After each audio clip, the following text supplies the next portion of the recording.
क्या आपके किसी करीबी दोस्त ने कभी कुछ ऐसा किया है जो आप समझते हैं कि वो गलत था? अगर हाँ, तो आपने क्या किया? क्या आप चुप रहे या फिर आपने अपने दोस्त से वो कहा जो आपने उचित समझा? Good morning respective teachers and fellow students. हम क्रिएटिव पब्लिक स्कूल के छठी कक्षा के विद्यार्थी आप लोगों के सामने एक कहानी प्रस्तुत करने जा रहे हैं। इस कहानी का नाम पंच परमेश्वर है। कहानी के लेखक कथा सम्राट मुंशी प्रेमचंद जी हैं। इस कहानी को देखने के बाद आप खुद ही निर्णय करेंगे आपके लिए दोस्ती या दुश्मनी ज्यादा महत्वपूर्ण है या फिर सच्चाई। तो लीजिए, प्रस्तुत है कहानी पंच परमेश्वर।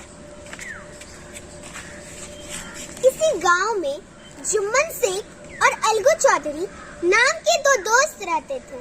उनकी दोस्ती इतनी पक्की थी कि अगर उनमें से कोई एक गांव से बाहर जाता तो दूसरा उसके परिवार की देखभाल करता। वे दोनों ही उस गांव में काफी सम्मानित थे। जुम्मन की एक बुआ थी और उनके पास कुछ संपत्ति थी। चूँकि बुआ की कोई संतान नहीं थी, इसलिए उन्होंने एक समझौते के तहत अपनी सारी संपत्ति जुम्मन के नाम कर दी और जुम्मन ने भी वादा किया कि वो उनका उम्र भर ख्याल रखेगा। कुछ सालों तक सब कुछ ठीक ठाक चला। परिस्थितियां बदली और जुम्मन के परिवार वालों को जुम्मन की बुआ से तकलीफ होने लगी। अब जुम्मन अपनी पत्नी की तरह बुआ को नजरअंदाज करने लगा और जुम्मन की पत्नी भी बुआ को वो 2 वक्त की सूखी रोटी भी खरी खोटी सुनाकर दिया करती। ये क्या है? जो मिला है चुपचाप ठूस लो। इस उम्र में चाटनी को मलाई चाहिए। इतनी सी जमीन देकर सालों से छाती बैठी हुई है। सबके दिन आते हैं, इनको अल्लाह मियाँ धरती पर भेजकर भूल ही गए हैं। पता होता इतना लंबा जिएगी तो कौन मुड़ के इनकी जिम्मेदारी लेता। खाना हो तो खाए, कुत्तों को दे दूं। कुछ महीनों तक बुआ वो 2 वक्त की सूखी रोटी के साथ अपमान भी निगलती रही, लेकिन बर्दाश्त की सीमा होती है। एक दिन वो जुम्मन के पास गई और जुम्मन से कहा, बेटे, मुझे पता है मैं अब बूढ़ी हो गई हूँ और तुम्हारे घर को मेरी कोई जरूरत नहीं है। दया करके मुझे महीने का कुछ खर्चा दे दो। मैं अपना रसोई अलग ही बना लिया करूँगी। देखो बुआ, घर कैसे चलाया जाता है मेरी पत्नी अच्छे से जानती है। जो हो रहा है सब सही है। अब जाओ यहाँ से, मुझे अपना काम करने दो। मैं चुप नहीं बैठूंगी। मेरी सारी संपत्ति ले ली और मुझसे इस तरीके की बातें कर रहा है। मैं इस बात को पंचायत तक पहुँचाऊंगी।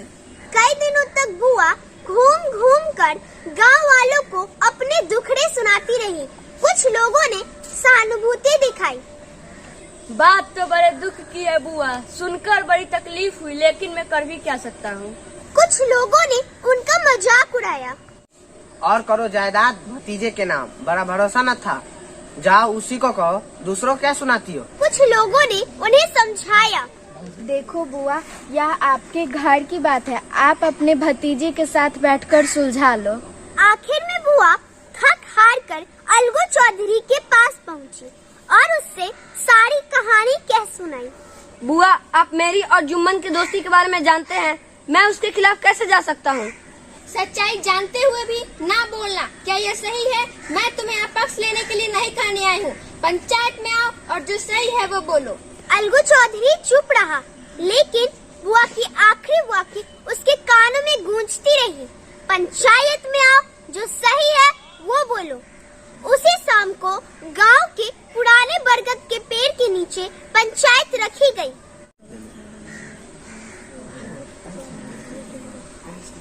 पंचों की आवाज भगवान की आवाज होती है। मेरी बुआ जिसे भी अपना पंच मानेगी उसे मैं भी स्वीकार करूंगा। पंचों के लिए ना कोई दोस्त होता है ना दुश्मन। मैं अलगू चौधरी को पंच चुनती हूँ। मुझे मंजूर है। बुआ, आप तो मेरी और जुम्मन की दोस्ती के बारे में जानते हैं।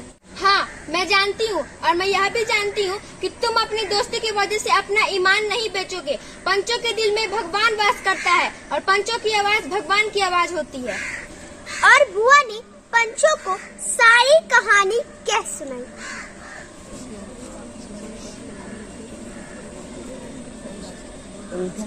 जुम्मन, हम दोनों दोस्त हैं। तुम्हारी बुआ मेरी भी बुआ है और पंच होने की हैसियत से तुम और बुआ मेरे लिए दोनों बराबर है। तुम्हें अपने बचाव में कुछ कहना है? 3 साल पहले मेरी बुआ ने अपनी सारी जायदाद मेरे नाम कर दी और मैंने भी उससे वादा किया कि आप जब तक जिंदा रहेंगी मैं आपकी देखभाल करूंगा और मुझसे जितना हो सकता था वो मैंने किया। अब आप घर का हाल तो जानते ही हैं। मेरी पत्नी को बुआ से 1-2 बार झगड़ा हो गया और इन झगड़ों को रोकना मेरे बस की बात नहीं। अब मेरी बुआ महीने का खर्च अलग से मांगती है और वो अपना खाना भी अलग बनाना चाहती है और महीने का खर्च देना मेरे बस की बात नहीं। बस मुझे इतना ही कहना है। हमने इस पूरे मामले को अच्छे से जाना समझा। पंचों के विचार से बुआ को महीने का खर्च मिलना चाहिए या फिर जुम्मन उनको उनकी संपत्ति लौटा दे। यही पंचायत का फैसला है। अब दोनों दोस्त दोबारा कभी साथ में नहीं देखे गए। उन दोनों की दोस्ती टूट चुकी थी और जुम्मन अलगू का दुश्मन बन चुका था और बदले की आग में जल रहा था। दिन गुजरते गए और एक वक्त आया जब अलगू चौधरी ने अपने आप को मुसीबत में पाया। उसके मजबूत, स्वस्थ, सुंदर की बैलों की जोड़ी में से एक बैल मर गया और उसने दूसरा बैल गाड़ीवान समझू साहू को बेच दिया। दुर्भाग्य से वो बैल भी मर गया और जब अलगू चौधरी ने समझू साहू से पैसे मांगे तो समझू साहू गुस्सा हो गया। मैं तुम्हें उस मनहूस बैल के लिए 1 फूटी कौड़ी भी नहीं दे सकता। जानते हो तुम्हारे उस बैल की वजह से मुझे कितना नुकसान उठाना पड़ा। देखो मेरे पास एक बैल है, तुम उसे ले जाओ। 1 महीने तुम भी उससे काम लो और फिर वापस कर दो। हिसाब बराबर हो जाएगा। मैं तुम्हें उस मरे बैल के लिए पैसा नहीं दे सकता। अरे पैसे नहीं देगा? कैसे नहीं देगा? अलगू चौधरी ने इस मामले को पंचायत में ले जाने का निर्णय किया। अब गांव में कुछ ही महीनों में दूसरी बार पंचायत होने वाली थी। दोनों लोगों ने लोगों से मिलना जुलना शुरू कर दिया और पंचायत उसे पुराने बरगद के पेड़ के नीचे रखी गई। पंचों की आवाज ईश्वर की आवाज होती है। समझू साहू जिसे भी अपना पंच चुनेगा मैं भी उसे स्वीकार करूंगा। समझू साहू को जुम्मन और अलगू की दुश्मनी याद थी। उसने मौके का फायदा उठाते हुए जुम्मन को अपना पंच चुना, लेकिन जैसे ही जुम्मन पंच चुना गया उसे उस पद की गरिमा का एहसास हुआ। उसने सोचा कि क्या वो इस कुर्सी पर बैठकर आपसी दुश्मनी निकाल सकता है। उसने सोचा नहीं, वह सच्चाई के रास्ते में आपसी दुश्मनी को नहीं आने देगा और वो न्याय का साथ देगा। अलगू चौधरी और समझू साहू दोनों ने अपने अपने पक्षों को पंचों के सामने रखा।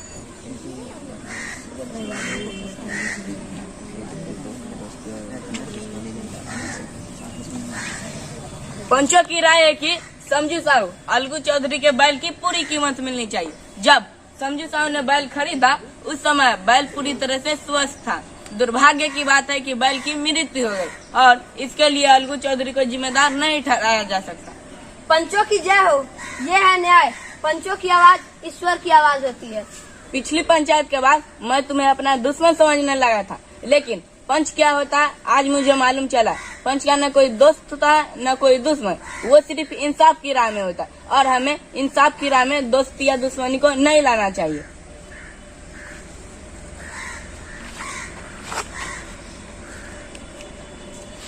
और इस तरह दोनों दोस्तों ने आपसी गलतफहमी अपने आंसू से धो डाली। तो ये थी हमारी कहानी पंच परमेश्वर। सच्चाई की राह में हमें कभी भी आपसी दोस्ती या दुश्मनी नहीं लानी चाहिए।